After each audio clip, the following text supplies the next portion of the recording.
یہ ہے کہ زکوٰۃ فرض کس پر ہے؟ تو ہر عاقل بالغ آزاد مالک نصاب مسلمان مرد عورت پر زکوٰۃ فرض ہے، جو اس کی حاجت اصلیہ سے بچتا ہو۔ حاجت اصلیہ یعنی رہنے کے لیے مکان ہو، کھانے کے لیے رزق ہو، غلہ ہو، پہننے کے لیے سردی گرمی کے کپڑے ہوں، سفر کرنے کے لیے سواری وغیرہ ہو اس کے پاس، تو یہ سب وہ چیزیں حاجت اصلیہ میں آتی ہیں۔ ان چیزوں سے اس کا مال بچتا ہو اور مال قدر نصاب کو پہنچتا ہو، یعنی 52.5 تولہ چاندی یا 7.5 تولہ سونا اس کے پاس ہو، یا اتنا خریدنے کی استطاعت ہو اور وہ مال پورا سال اس کے پاس بچا ہو، تو اب اس پر زکوٰۃ واجب ہوگی۔ زکوٰۃ کن چیزوں پر ہوتی ہے؟ زکوٰۃ 4 چیزوں پر ہوتی ہے: سونا، چاندی، نقدی یعنی مال تجارت۔ مال تجارت وہ ہے جو چیز بیچنے کی نیت سے خریدی گئی ہو، وہ سب مال تجارت ہے، اس میں بھی زکوٰۃ واجب ہے۔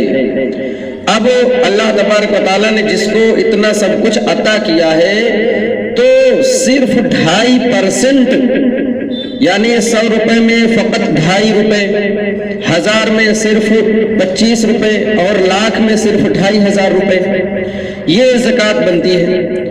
تو بتاؤ، اللہ تبارک و تعالیٰ نے سب کچھ عطا کیا، اس کے باوجود صرف 2.5% ادا کرنا ہے، کوئی مشکل کام نہیں، لیکن اس کے باوجود بھی بہت سے لوگ بخل کرتے ہیں، کنجوسی کرتے ہیں، ایمانداری کے ساتھ زکوٰۃ ادا نہیں کرتے۔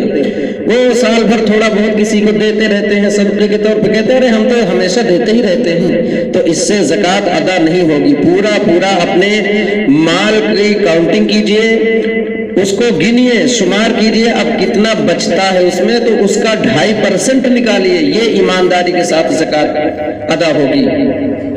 اچھا، جو لوگ زکوٰۃ ادا کرتے ہیں، اللہ تبارک و تعالیٰ ان کے لیے بہت سی خوشخبریاں اور جنت کے خوشخبریاں ہیں، جگہ جگہ پہ والذین هم للزکاۃ فاعلون، اور فلاح پاتے ہیں وہ، یعنی کامیاب ہیں وہ لوگ جو زکوٰۃ ادا کرتے ہیں۔ اور آگے فرماتا ہے مثل الذین ينفقون اموالهم فی سبیل اللہ کمثل حبۃ انبتت 7 سنابل فی کل سنبلۃ 100 حبۃ واللہ یضاعف لمن یشاء واللہ واسع علیم۔ لوگ اللہ عز و جل کی راہ میں خرچ کرتے ہیں، ان کی کہاوت اس دانے کی ہے جس سے 7 بالی نکلتی ہیں، یعنی جس دانے سے 7 بالیاں نکلتی ہیں، اور ہر بالی میں 100 دانے۔ اللہ تبارک و تعالیٰ جسے چاہتا ہے زیادہ دیتا ہے، اور اللہ تعالیٰ وسعت والا، بڑا علم والا ہے۔ اللہ تبارک و تعالیٰ جسے چاہتا ہے، اور ایک کسان جو ہے وہ دانہ ڈال دیتا ہے زمین پر، پھر بھی توقع رکھتا ہے کہ اس دانے سے 7-8 پودے نکلیں گے، اور ہر پودے میں بالیاں ہوں گی، ہر بالی میں 100 دانے ہوں گے، تو ایک دانے سے کتنے زیادہ دانے ہو گئے؟ ایک گنوار کسان کاشتکار بھی جانتا ہے کہ کتنی زیادہ اس سے پیداوار ہوگی۔ تو اسی طرح اللہ کی بارگاہ میں مال خرچ کرنے سے مال کم نہیں ہوتا بلکہ زیادہ ہو جاتا ہے۔ اور جو لوگ زکوٰۃ نہیں دیتے ان کے لیے کتنی وعیدیں قرآن مقدس میں آئی ہیں، دنیا میں بھی پریشان حال رہیں گے اور آخرت میں تو ان کو دردناک عذاب رہے گا ہی۔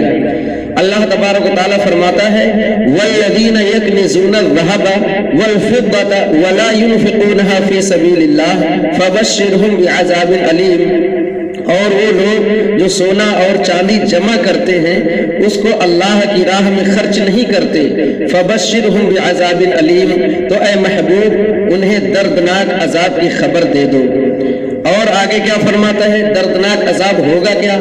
یوم یحما علیہا فی نار جہنم فتقوا بها جباہہم وجنوبہم وظہورہم ھذا ما کنزتم لانفسکم فذوقوا ما کنتم تکنزون۔ جس دن وہ ان کا جمع کردہ مال یعنی سونا، چاندی، روپیہ، یہ سب تپایا جائے گا جہنم کی آگ میں، اور داغی جائیں گی اس سے ان کی پیشانیاں، ان کی کروٹیں اور ان کی پیٹھیں۔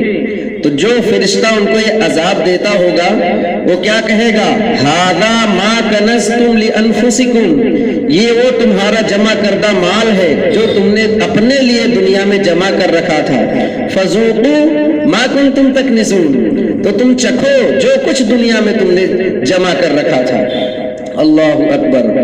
اور آگے فرمایا حضرت عبداللہ ابن مسعود رضی اللہ تعالی عنہ فرماتے ہیں کہ کوئی روپیہ دوسرے روپیہ پر نہ رکھا جائے گا، نہ کوئی اشرفی دوسری اشرفی پر، بلکہ زکوٰۃ نہ دینے والے کا جسم اتنا بڑا کر دیا جائے گا کہ لاکھوں کروڑوں جمع کیے ہوں تو ہر روپیہ جدا داغ دے گا۔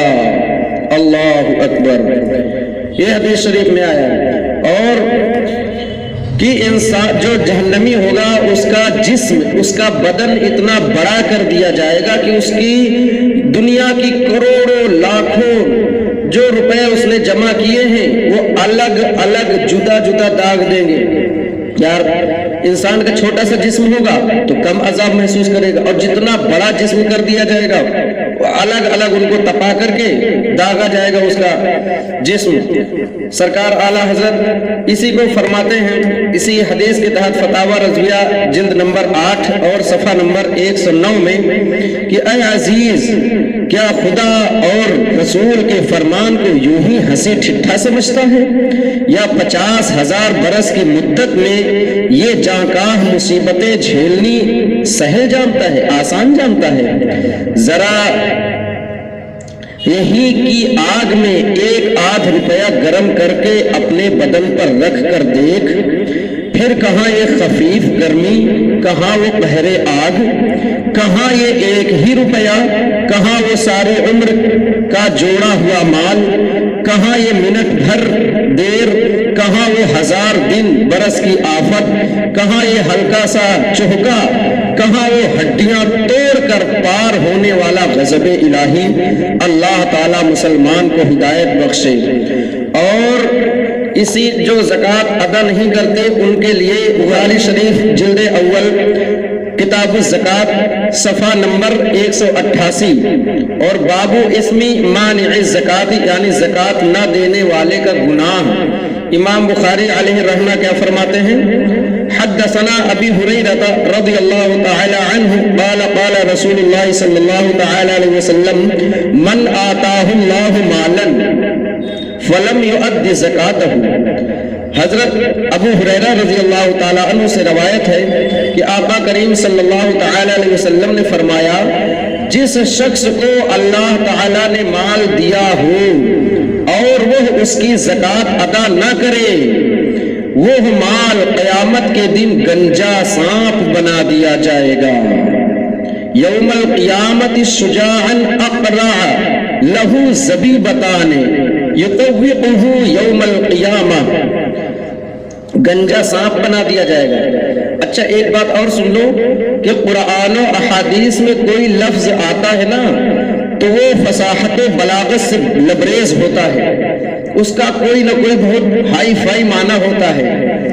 تو گنجے سانپ سے مراد کیا ہے؟ یہاں مفسرین اور محدثین بیان فرماتے ہیں کہ جب سانپ 1000 برس کا ہو جاتا ہے، یعنی 1000 سال کا جب سانپ ہو جاتا ہے تو اس کے سر پر بال آ جاتے ہیں، پھر 1000 سال پرانا اور ہو جاتا ہے، یعنی 2000 سال کا ہو جاتا ہے تو بال جو سر پہ ہوتے ہیں اس کے جھڑ جاتے ہیں، اب یہ گنجا سانپ ہوگا۔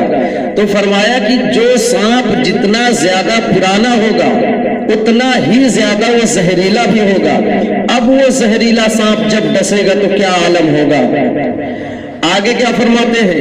لہو زبیبتان یطوقہ یوم القیامہ، اس کی آنکھوں کے اوپر 2 سیاہ نقطے ہوں گے، یہ چتکبرا سانپ ہوگا، 2 نقطے ہوں گے تاکہ اس کی شکل جو ہے اور زیادہ ڈراؤنی لگے اور بھی زیادہ ڈینجر لگے دکھنے میں، تو یہ جہنمی کی حالت کو اور زیادہ خراب کرے گا۔